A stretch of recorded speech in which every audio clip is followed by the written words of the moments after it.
So I'm gonna squeeze in here just for a second. Then I'm gonna sit over there so everyone sees plenty of me.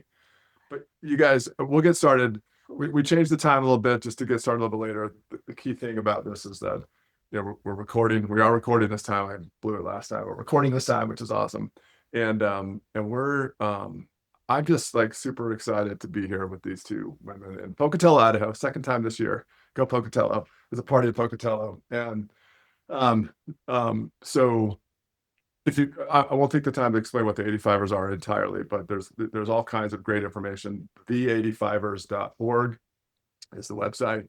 The story is incredible, and these are two of the 17. what's that of the 17 who got this sort of sudden call that said, "Hey, you're on the team. You got 3 days to get passports and go to Mundialito, which is the Little Women's World Cup in Italy."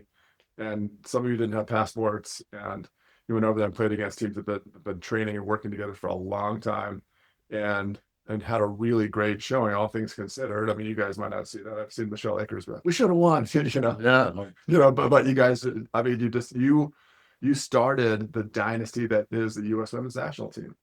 And yet here you are a few years later, 41 to be exact, right? This week, in fact. And it's just, I love that over decades, you have worked to address and be examples of the issues that continue to face women, not just in soccer, but just in general. And so you guys on the call won't know this, but just last night we did a screening here. And it was just so delightful to meet with you guys, with the legendary Women's Cup and Kaisa, who's become a fast friend, and that's the only reason we're here and able to talk to both Ruth and Denise. So I'll shut up with that intro. We'll go about 45 minutes, whatever kind of feels right. Not 2 hours. I assure you. But maybe you guys can both just give a quick intro about yourself. You're both kind of sitting in front of old pictures of yourself from back in the day. And just anything you want to say about yourself. I'm going to step out of the frame and I'll ask you some questions as we go. But I heard you two like to talk to each other, so I might just shut up and you guys talk the entire time. So We do. We love each other. yeah, and I love that. And by the way, let me just ask you. We'll introduce yourself and then I'll ask a question. Ruth, I'm please. Ruth. I'm from St. Louis, Missouri. I started playing soccer at 14 because my mother didn't have any money, a single mom of four. And so when I was in 8th grade, I became an equipment manager for my middle school team, and it turned me on to sports. I knew I wanted to be kinetic. I was kind of like Forrest Gump. Ran through the neighborhoods all the time, just run, run, run. And then when I finally got to do it, I played every single sport I could. And I got picked up for a select team, what you might call a select team at the time. It was the best team in the city by two women who were older than me. Talk about sending the elevator down. They sent the elevator down 3 times for me. Wow. Not only then in going into college and then going into the Hall of Fame, they were the catalyst for those 3 things. So every time I talk about my career, I always talk about Jan and Joan Gettemeyer, who were just ahead of their time. But so it's really important that we do that. And that's my story. Awesome. Much more to that, but that's a great start. Thank you, Ruth. And Denise. So I'm Denise. We had 2 Denises on the national team. So I'm Denise Boyer-Merdich, not to be confused with our captain. So I come from Tacoma, Washington, born in San Diego, but I moved up here to Washington and never did anything. I was a Pop Warner cheerleader for 1 year in California, which was my claim to fame. I thought it was the greatest thing in the world, and came up to Washington. Like I said, my dad was in the military, and unbeknownst to any of us, he had post-traumatic stress from all the wars he was in. So I never knew the person that my brothers knew. And so my mom was a gem, and one morning, and I had to crawl out from under the table when my dad was very violent with my mom, and I had to kick my dad out at the age of 12. And and then I had to go to school, of course. And so then when I came back that night, he didn't come home. So began my soccer career because my only friend really was a dog. And so my dog, my neighbor's dog, it wasn't my dog, but my neighbor's dog allowed me to love soccer, even though I didn't know that's what I was doing. And So you kick at the ball with the dog? Yeah, say more about that. What have been like? Oh, Sundance was a German Shepherd that lived across the street. And so he would come over. I'd say, Sundance, come here. And for some reason, I had a ball, not a soccer ball, just a ball. And he would like to play with it. And I didn't want to throw it all the time. So I started using my feet. And so then I liked the idea of keeping it away from him. So then I was and if he got it, he would pop it. Yeah. So I had to be quick enough to keep the ball away from him. That's amazing. And there began my love of soccer. There was a girl I went to school with. Her name was Kathy Kozleski, and she had said, Denise, why didn't you come play for the soccer team? Because her dad was from Europe and her brother played soccer. And I said, okay, even though I didn't know what it was. And so then I began playing with high school girls at the age of 12. Kathy and I did. And then that's where it started. Incredible. And you were what does it say? A wing midfielder and forward. Yeah. So Sundance really, I don't know if you get a signing bonus for the $10 a day you got while you were in Italy, but but that's really interesting. And one thing I just noticed is you started at 14, you started at 12. Kids these days started like 4 or 5. Have you ever thought about that? Because you went on to achieve, although largely unrecognized, but really greatness. You were representing the United States of America in Italy in 1985. Any correlation between starting a little bit later? I mean, times are different, but have you ever thought about that? That's a great question. And I experienced this as my daughter grew up, because I didn't start my kids. I said, hey, you got to be on a team. I don't care if it's the chess team or whatever. It's just in order to but my daughter was playing basketball and she went to this summer camp, and the coach of that summer camp said to me, I said, Shimmy, she's coach of a big Division I school. I said, how's it going? She goes, Ruth, when I get them now, they're just burned. And I think had I started, as much as I wanted to be kinetic, I think had I started at 7, that I would have been done much sooner, just from burnout. And I think that these kids starting out so young is sometimes the parents' wish, not necessarily the child's wish. And I think, children might want to be kinetic, but I think it's great to, hey, try this, try your variety. But now we get them so focused on one sport so early. So by the time they reach adulthood or a place where they can really accelerate their careers in this lovely game, they're done. And so I'm really glad I had a late start. My entire career spanned less than 10 years. Wow. Yeah, I was gonna. And Denise, any thoughts on that? I want to circle back to that about the age thing. If not, that's okay. But so it's because we're having them start so young. Now, don't get me wrong. My granddaughter, she's 6 now. Started when she was 3. Wow. And had a great time. But it's how we approach it. But the biggest thing is we can't let them specialize, because I climbed trees. I climbed trees and jumped onto garage roofs.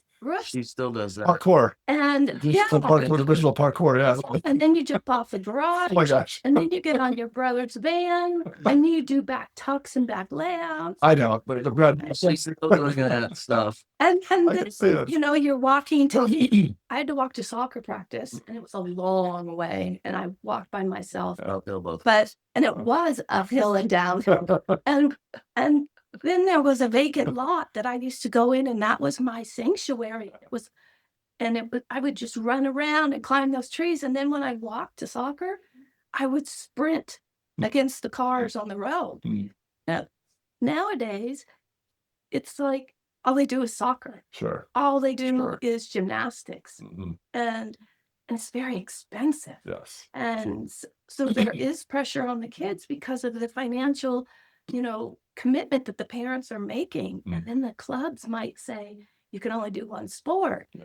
Well, I did gymnastics. When I say I did gymnastics, I just did gymnastics for free wherever I could go. Or like I said, off my brother's van so I could get the height for the cups and the Oh my layouts. gosh. But I did volleyball. I didn't like running because I felt, why run if you don't have a soccer ball in front of you? I love that. At that point. But I would run obviously against cars. And then I did As one does, sure. fast pitch. Wow. It was, look at what it gave to me so that I could play on the national team, Yeah. which Yeah. I really didn't know that I was good. Yeah.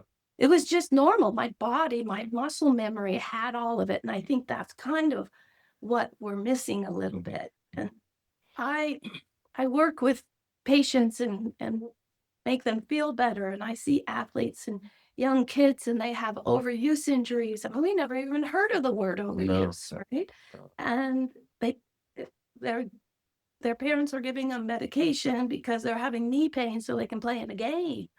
I've seen that. And and then so no wonder they don't want to play, whether it's when they're 16 because they played so young. Yeah. And they want to have fun. Yeah. They want to play with their friends. I'm so glad you said that word fun, because that's what I was thinking. Like there's, and that's the sister word to love and joy. I mean, and that's really, when you talk about the beautiful game, you can define it, what was beautiful in a lot of ways. I think that's one of those things, like there's just so much joy that comes from playing the game. And I think we sometimes get misled by that it's about a trophy, it's about a paycheck, it's about going pro, it's about a scholarship. And it's just, and I think we set ourselves up. I mean, the truth is, a lot of these clubs are their businesses. Like youth clubs I'm talking about, of course, the professional ones are, but it's like, and it's almost like, maybe it's subtle, maybe it's not so subtle. You need to have your kid on our club because we have so many people that have gone on and got scholarships and this and that. And I'm not great at math, but sometimes I'm like, if you're spending $5,000 a year, $4,000 through whatever, it runs the gamut. Maybe you just say, put that money away and just for college, to pay for college yourself, and just enjoy the game, because I think we are taking the joy out of the game. But so that's my little side comment there. But I love your jerseys. These are replica jerseys from what you guys played. Kiana Sports. Yeah, Kiana Sports. I love it. Yes, I love them.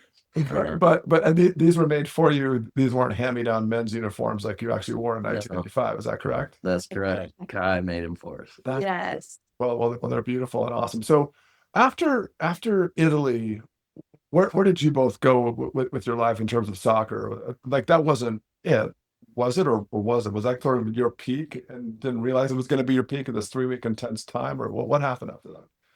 I think, because there were paper teams. We talked about that a little bit last night. And then nothing happened. Yeah. And sorry, meaning like, if we go, you guys were on the team. Right. You ended up not going 2 years in a row, I think. Right. Yes. And it could have been even longer than that, because I think Jen and Joan were even, those two ladies that helped me out. But I think we came back from that. I can't even remember if we all flew back, I think, to New York, and then left from there to our several places. And then obviously we didn't have social media at the time. Yeah. We couldn't keep up with each other. So when you got called back to camp, and we didn't even think anything was going to happen after that, because after we got back, we didn't hear anything until I think it was May or June, It's almost a year later. of the following year, and they're saying, show up to camp. These, and Anson sent me, this is how you're going to be prepared. Coach? Yeah, he became the Yes. coach the next year, and he sent me a packet that said, be prepared, and this is what you should be prepared with. Mhm. So I stayed in the system for 3 years, Okay. the U.S. soccer pool for 3 Mhm. years, but we just didn't know because, and so when we got that was a kind of another surprise. I Yeah. don't know if it was for you, but I it's still like, have my yeah, packets. Yeah. I still have my packets. my mom kept mine. I didn't know she had because, Yeah. That's really sweet. Yeah. And then basically you were done with soccer within 3 years. Yeah, yeah. I had to go get a job. Yeah, Man. sure. We didn't have insurance. I didn't have insurance, and Sure. it wasn't putting bread on the table, Yeah, obviously. yeah. And so when I finished college, I stayed in the pool for 2 years, and then went and got a job. Hmm. Amazing. And what about you, Denise? So I came back home and I had to, like last night, I told you what I was supposed to start my new job the Uh-huh. day after. Oh, that's I right. got Yeah, me. that's right. Yeah. Yeah. And so then I had to, so I got home from Italy, and then I started my new job Mhm. at a home health, Mhm. agency, Mhm. and then I just went back to playing. Mhm. I played with my best friends. The one thing that we missed, and I want to kind of Yeah. step back, we were talking about, how the clubs recruit, and they take this here and they take this here. Well, the one thing that you didn't say about that soccer experience Yeah. is the joy.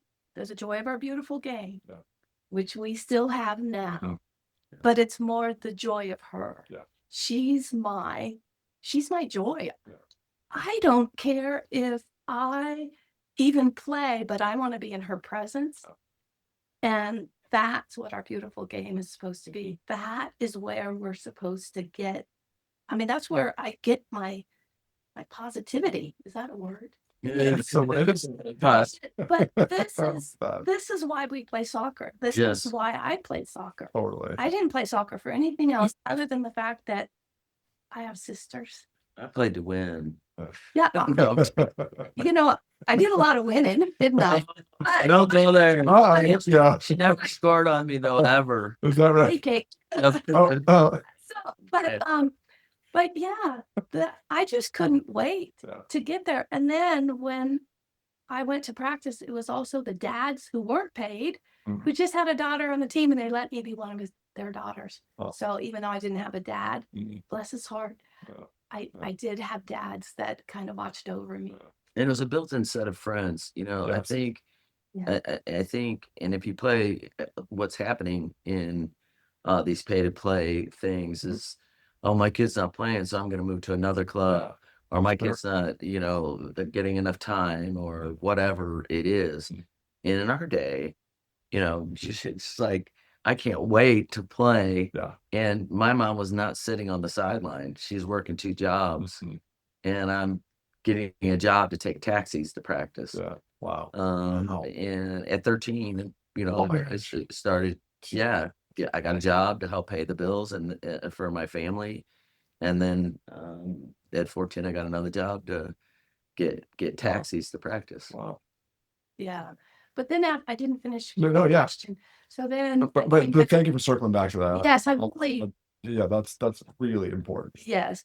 But I came home, I got a job. Now, when I first found out that I made the national team, I had to tell them I couldn't play, but also I was engaged. Mhm. And so I called my, Dave and said, "Hey, I made the national team and we're going to Italy." And he goes, "You're not going, are you?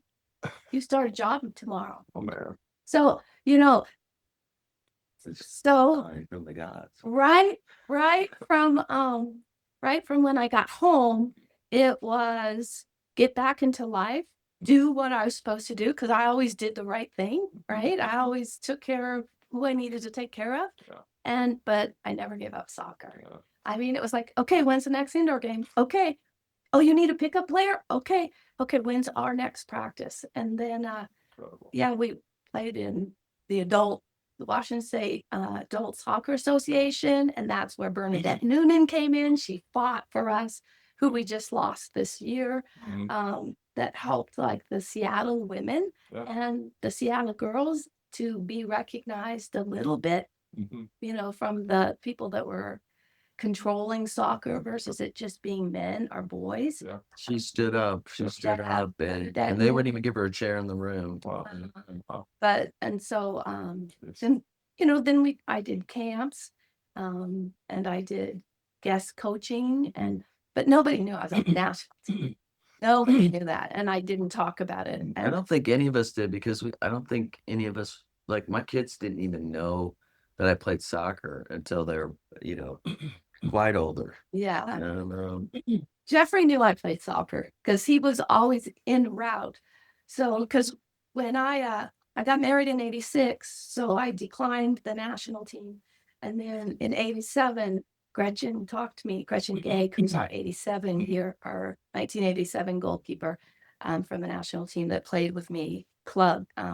She talked me back into going again and playing. And then I made the team, played in Canada, Minnesota, and then just thought, you know what? Let's give it to someone who wants it more. And then I was pregnant. So, Wow. but grateful for everything. Yeah. I love our country. I love our team. I love all the teams that came after us, and I love what we developed. What we made possible.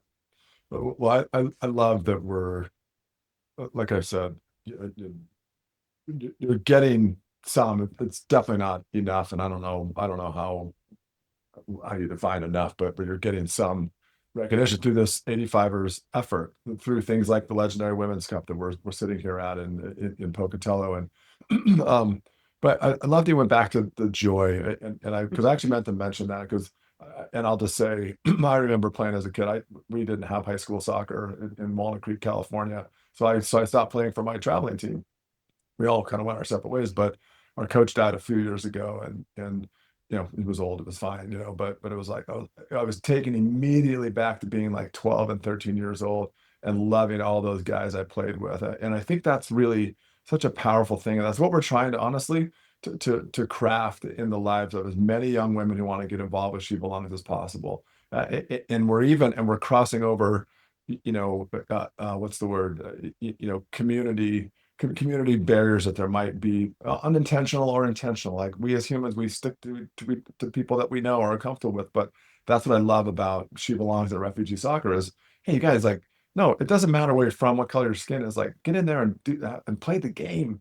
And you guys are, you did that so beautifully. And to think about being 41 years ago and how little respect and recognition that you as young women got.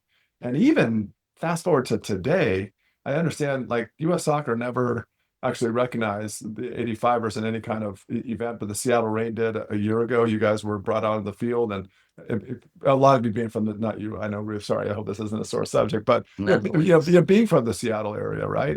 Yes. But how have you carried that? Like, because you both are such positive humans. I love you to death, and just this light that you are, where you could be like, what the heck, you guys? Like we started this dynasty that everyone's like, oh my God, USWNT, it's the best. What has that journey been like for you? I'm super proud of what's happened after we turned on the lights. I mean, I think that's how I look at it. Someone had to turn on the lights to do it. And so we turned the lights on, and then watching what's happened through the years, it wasn't my identity. It was part of my passion in life, but it wasn't my identity. So, I put my head down, went to work, have a family, those sorts of things. But every time they lifted the World Cup trophy, there's some nostalgia for me. I don't know about for you, knowing that we had a little bitty piece of that to allow them. I mean, I remember when I made the U.S. team. I remember Brandy Chastain, who's younger, coming up to me, and she's like, "I can't believe it! You made the national team," you know. And so then to watch her become this iconic, Yeah. I'll never forget her coming up to me at the Olympic Festival saying that to me, because we kind of became chummy, even though she was from a different region. Yeah. And her saying that to me, and then to watch that iconic moment, Yes. saying, you know what, we somehow inspired that next group to want it. For her to come up to me at that event, you knew she wanted it. She wanted it really bad. Yeah. And Yeah. she was disappointed that she didn't. She didn't make it. So I think to your question is watching it evolve. I've been to 3 of those 4 World Cups that they won. And so I guess that's always been a passion. But now, for me, how we keep it going is like this legendary cup is bringing these women who didn't have the same opportunity we did. Some of these women are 68, 70, Wow. 80. We've had a couple of 83-year-olds Jeez. come to these tournaments, and they never had an opportunity. Yeah. So this sort of brings more joy and more delight. At least for me, it's given me so much of a beautiful purpose for the game, Awesome. to help other women. Yeah. And I love it. Any thoughts on that, Denise? So,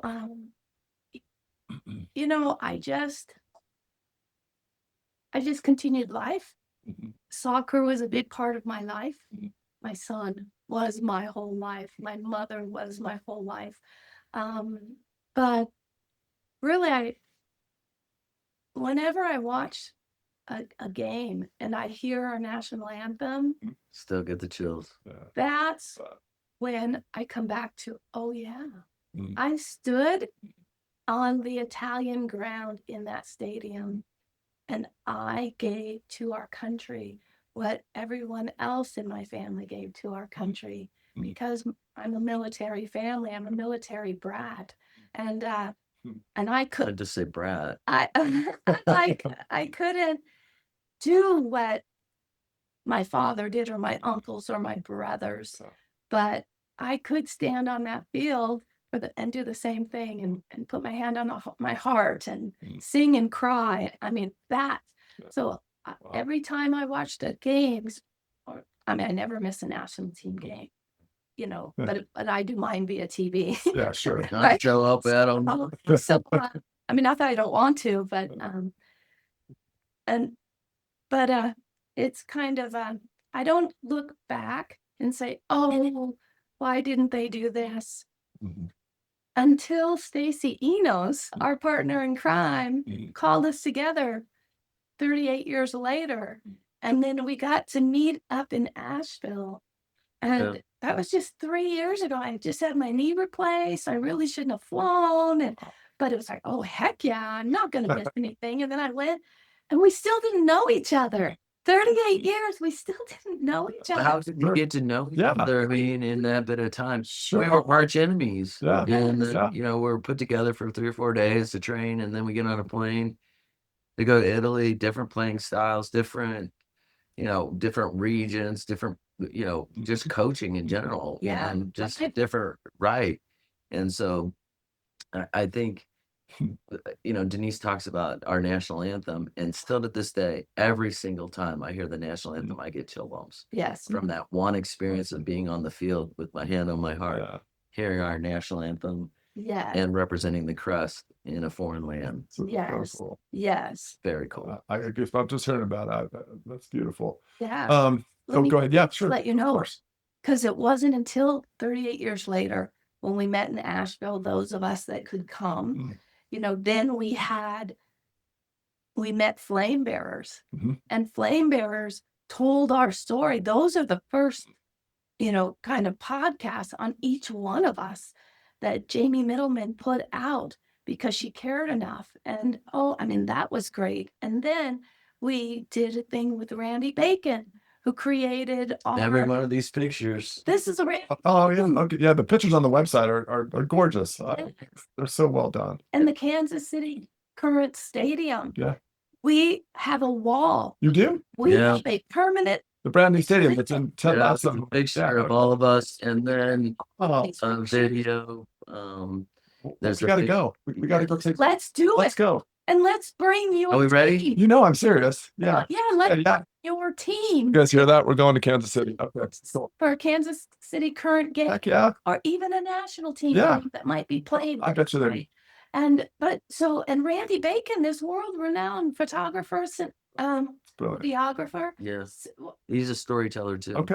I mean, Okay. Jamie Middleman, Yeah. Randy Bacon, whom I just absolutely love. My father-in-law passed away 12 hours before Randy Bacon took that Wow. that picture, and I was holding his hand. when Oh. He took his last breath. No. Wow. Look at what he could do Yeah. because we started Okay. talking about soccer and the joy. Soccer fixes everything. Yeah. Once you step out on the field, Mhm. everything stays on the other side when we're inside our pitch, right? And so we have that, and Randy Bacon did podcasts for us, and then we had Storied Sports. So in Yeah. 3 years, Yeah. that's when it's like, wow, I guess I did do something. Yeah, we didn't. I don't think any of us realized We didn't, because right? we just went on with No. our lives, and Yeah. And we naturally passed it on. Yeah. Every Yeah. kid, my son, my granddaughter, my patients, Mhm. and even the women that's that we right. met from the legendary Women's Cup, I've given them a clinic just because they've never been coached. Yeah. Right. And so our big Wow. thing is play until you're 95. Mhm. Stay on the pitch and keep that because the joy is like none other. And that's the Totally word agree. you use every time these players go out there. I go play with joy. Yeah. Yes. Yeah. Play with I mean, because it's such a beautiful sport, and it does a lot. Like I said, for me, I was a dorky little kid, science geek, walking Sure. around, but I was bullied a lot. Uh, And but not only that, because I'm getting free lunch, I'm I'm poor, wearing hand-me-downs, all these things. And when I got on this team, my first team, I felt accepted for the first time Yeah. in my life in a group of people who became my sisters, just like these people. yeah. Denise is my sister, Yeah. and but that's how that changed my life. In soccer, I could have gone good or bad because I had a single mom working 2 jobs, just like Denise's mom. Yeah. And so I was left alone, Yeah. my own devices Yep. a lot. And had I not had soccer, Yeah. Yeah. it changed my life. Yeah. Changed my life. And I was the first person in my family to go to college. Yes. And Incredible. Me too. Right? yeah. And both raised by a single mom. Single mom. You talked about that last night, right? When you watched the film, and Yeah. we were in New Zealand, and Umi and saw the Somali moms on the sidelines. And you want to talk about the mom real quick, and then we'll sort of wrap it up, ish. But if you guys have a question, Isabella, you usually do, and but I'll turn it over to you guys in just a minute. But say more about the mom angle, because I never even thought about that in making stuff. I shit it a million times, and you said it last night. I was like, oh, so say more about that, please. So when I made my dad leave, I mean, can you imagine a 12-year-old powerful enough to kind of break that cycle of In 1970 ish. ish, yeah. Right. And Okay. I literally was hiding under the table because it would happen all the time Yeah. whenever he would come home. Yeah. Now, bless his heart, he was going through things. Sure. But and then he didn't come home that night, and then he never came, and then we didn't have any money. We had no money in the checking account. We didn't have a car. We were stranded in this spot, and we didn't have health insurance because my dad was military, but I don't understand how that happened. My mom didn't talk about it. But so then my mom was the biggest fan for all 4 of her kids. I mean, how could she do it? Even though she went through this crazy stuff. My mother had the most incredibly worst life you could possibly have for the moment she was little, right? That's just the way life is, but it creates us. It's not going to define us. But so Or you when I become started, that or the antithesis of that, well, right? if I didn't have soccer, I don't know if I would still be here, right? I was told by everybody other than my mom and my coaches that I was nothing. And so, even extended family, it was a crazy thing. And they did that to my mother as well. And, you know, but Wow. I started playing soccer and I saw my mom smile. And so whenever she could make it, she couldn't make it a lot, but whenever she could make it, then it brought her great joy. And that's what gave me joy. It's not about me, it's about giving joy to someone else, because then it ricochets back to me, right? Yeah. And so I helped her get through everything she had to go through, and I was her protector. And so then when Umi had made that statement where she saw the Somali mothers on the side of the field, and they were cheering their Somali daughters while they were playing for the New Zealand team. It was like, and she said, "Oh, she wanted her Yeah, mom. I want my mom," Umi she said. wanted her mom." That's what all of our hearts are. And so, you know, when I was at the Seattle Rain and they honored us wonderfully, I can't thank them enough, because no one's ever really done that. It was just last year, right? Like Yeah. before the Yeah. And I was given flowers. Actually, on the very day. Oh, was Yeah, It's the called very Queen's day. Mansion. And I was given flowers, and my son was there, and my granddaughter was there, and my son's wife was there, and it was like, and I just looked to the heavens and said, "Mama, this is what it is. Look, this is where you should have been, in Italy with me. This is what I want you to know. Because of you, I was able to do this," right? Because she was, she, if I'm a 1/4 of the person my mother was, I'm lucky, Yeah. because she changed the world in so many ways.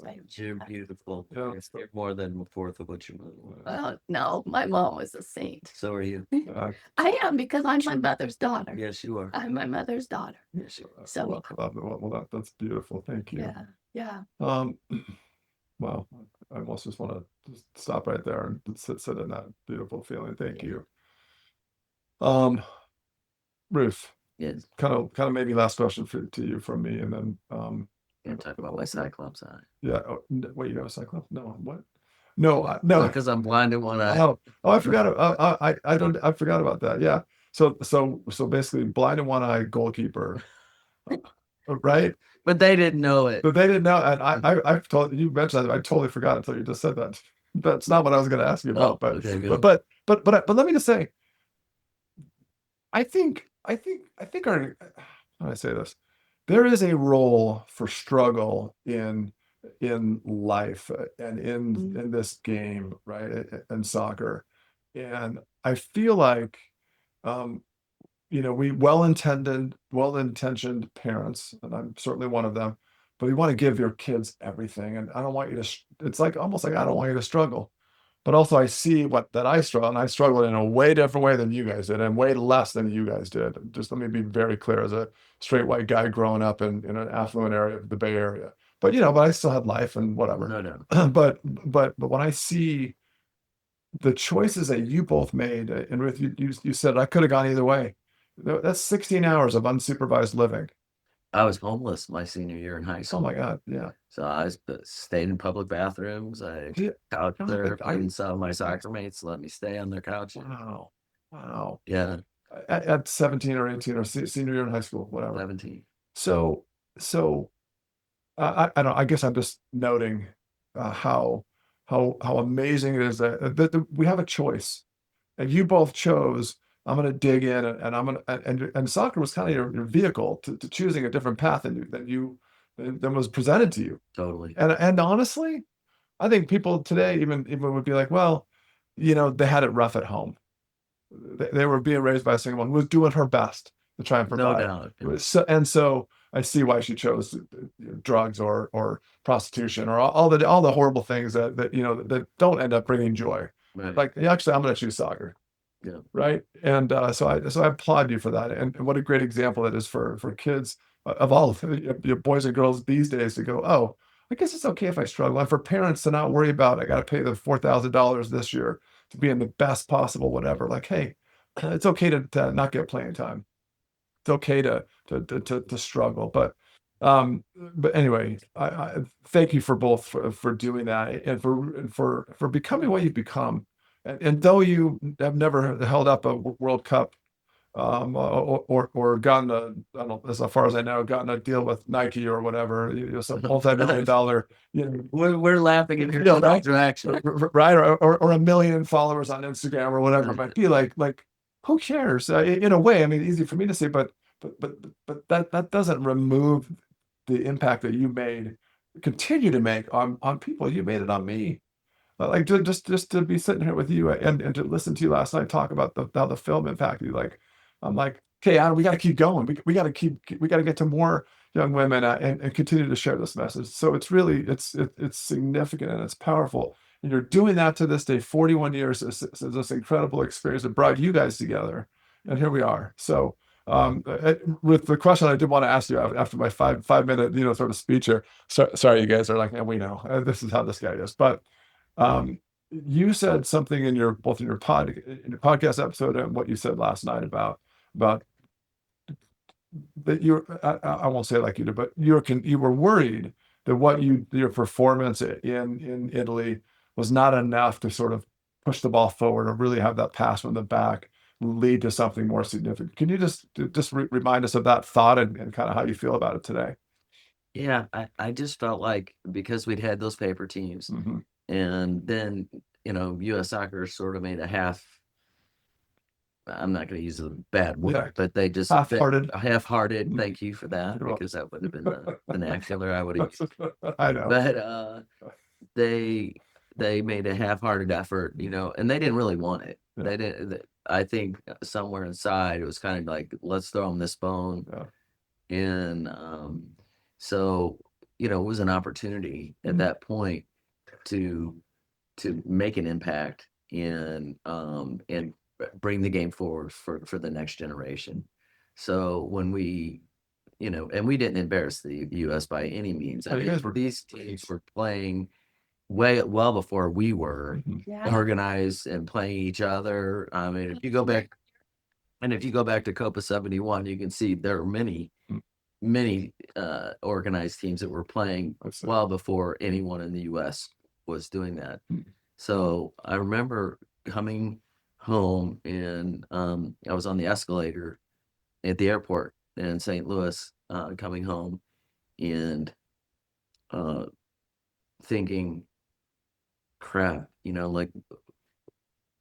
didn't win a game. And so U.S. Soccer isn't going to support it because they don't think we're good enough.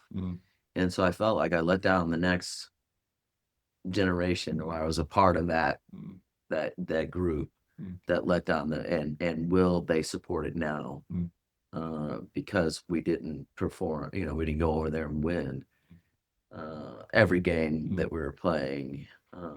And so I guess I felt some level of that we needed to do that we needed to perform well so that the next generation could move the game forward. And so I felt guilt about that. I felt, I don't know, did you feel that way?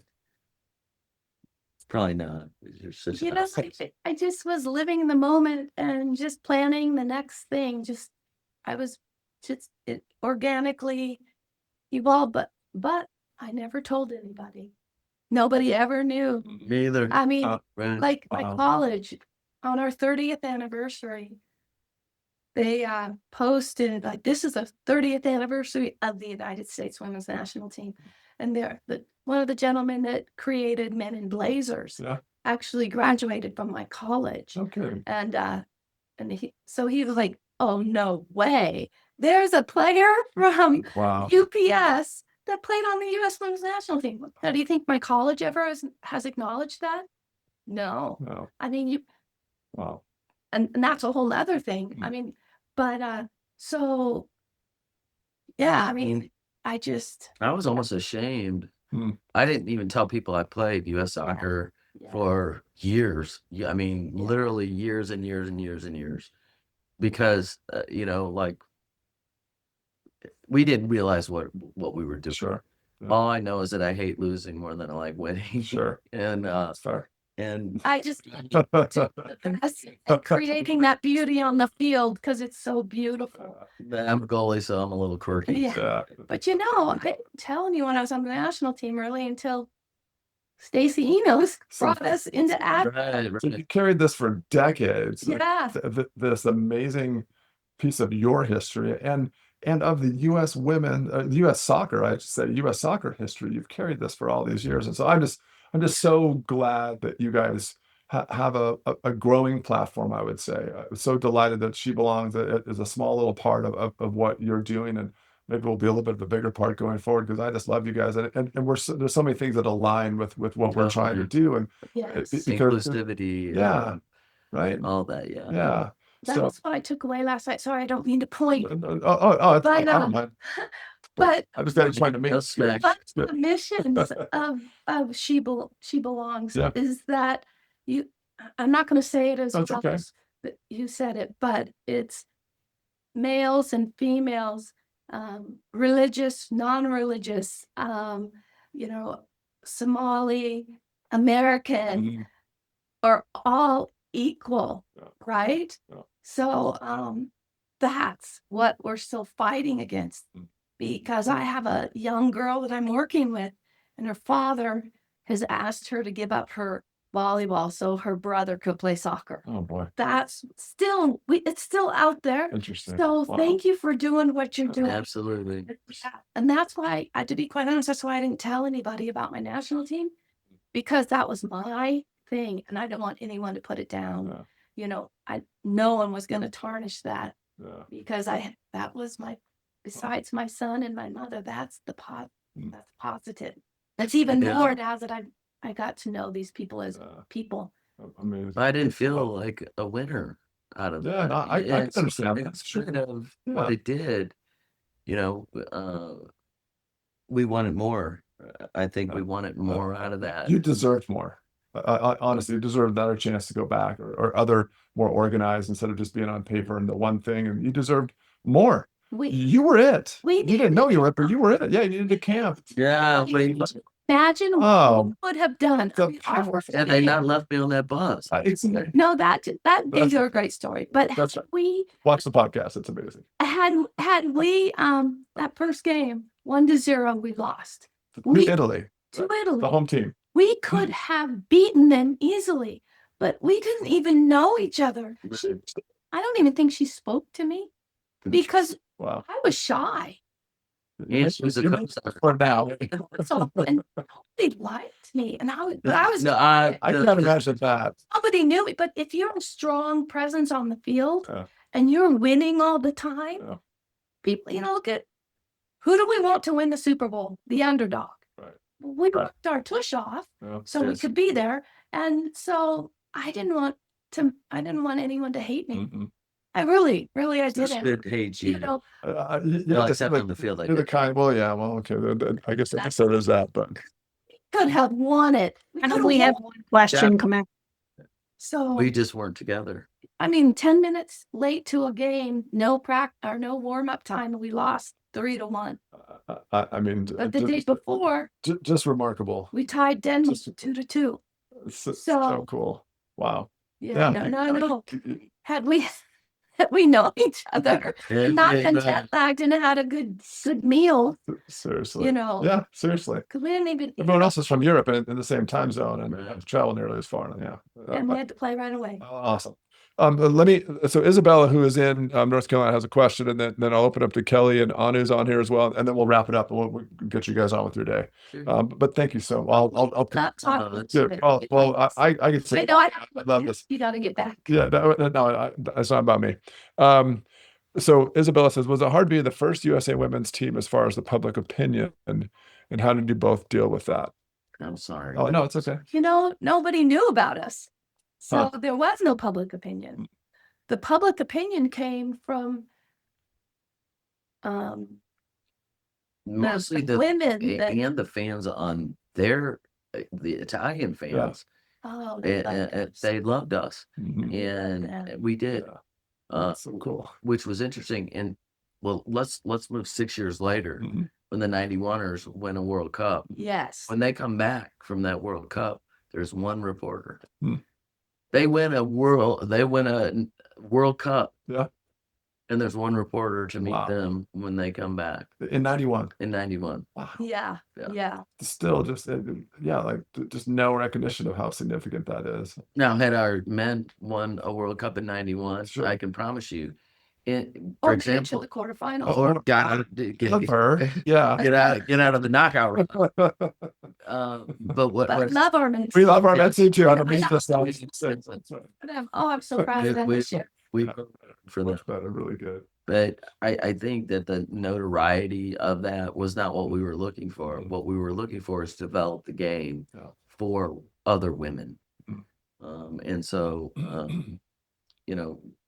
coming back from that and no one showing up for us or being even I mean, we just all went our own way. right. You had to travel by yourself. You were the only person from your region. I was. I mean, is that not amazing? The That's only amazing. person from her region. Wow. Incredible. Yeah. And Isabella says, please let us know when you're back in Asheville. So maybe we need to, I don't know if Stacey knows is still there. Shouldn't she? Yeah. Yeah, they have a song about Stacey. Okay. I mean- Well, we're gonna we'll figure it out, Isabel. We're gonna come out and see you. We've never actually met as a Bring you guys everywhere with us. She belongs. Let's bring you Should we do that? Okay. to Asheville. Yeah. Let's support them. Let's support your. We want to support your cause. Good. Yeah, we want to lift you up. Well, Jump on our thank you. shoulders. Well, that's what you guys have done Yeah. from the jump, from 1985 for 4 decades. You've just as beautiful souls that you are, and these hardworking, resilient human beings who continue to push forward.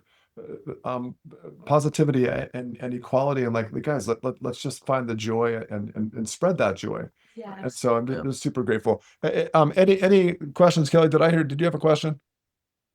I did not have a question, but I would like to just make an acknowledgement. So, to Ruth and Denise, like somebody had to go first. So thank you for being those that went first. And, I'm working with Adam. I was not a soccer player. I did play other sports, but I was not a soccer player. But I fell in love with the professional women's team, which led me to a local team and then to Adam. So now I'm working with him. And you're right, like all heart in terms of She Belongs. I can see where it's going. So I am so pleased to be part of this, and actually, pleased to have an opportunity to be that set of shoulders that the next generation will stand on, because this is what we're doing as women, right? We're not getting it from anywhere else, so we'll do it ourselves. So thank you for going first. Adam, thank you for allowing me to be part of this journey with you. And yeah, I'm in for going back to Kansas City and anywhere else. Oh, So- there- Hey, Madison, the best soccer fields. Every time I've ever played at Madison, I was always like, I'm gonna run and jump higher Nice. because the field was so beautiful. Yeah, Madison has a great culture. But the women's game, we need to continue to speak out, not only for the women, but for the teenagers and the girls as well. yes. Yes. Like I said, like no one else is doing it, so here we are, and we're doing it 1% at a time. Definitely. So, Thank you, Kelly. Oh. Anu joined the call. Anu, do you have any comments? You want to unmute yourself or type anything in? You don't have to, but I wanted to open up this opportunity. We've got just a couple minutes left. She could even be at work. Who knows? Possible Yeah. There's- All right. questions. Oh Okay. yeah, I don't have any questions. Okay, good. Okay, Anu, thanks for hopping on. I remember Anu from the film last night Yeah. from Sri Lanka. Yeah. Yeah. So anyway, well, you don't have to have any last comments. You guys have given us so much, just great wisdom Thank you. and fun and joy, and just super grateful for doing this. So Well, thank you. I mean, for what you're doing, I was so touched and moved by what you all are about. You know, I had not known about this Sure. yet. I was in New Zealand. I saw your players That's right. You tell me that. Yeah. going around. Yeah, I'm like, and I had no idea what it was about. I don't think we did either. Right, no, It sounds that's real, but we're here. So I love that you saw us. Great, yeah, That's so great. great. That's really cool. Well, awesome. Well, again, thank you both for your time and your energy. We'll wrap up this huddle and we'll see you at the next one. Okay, guys.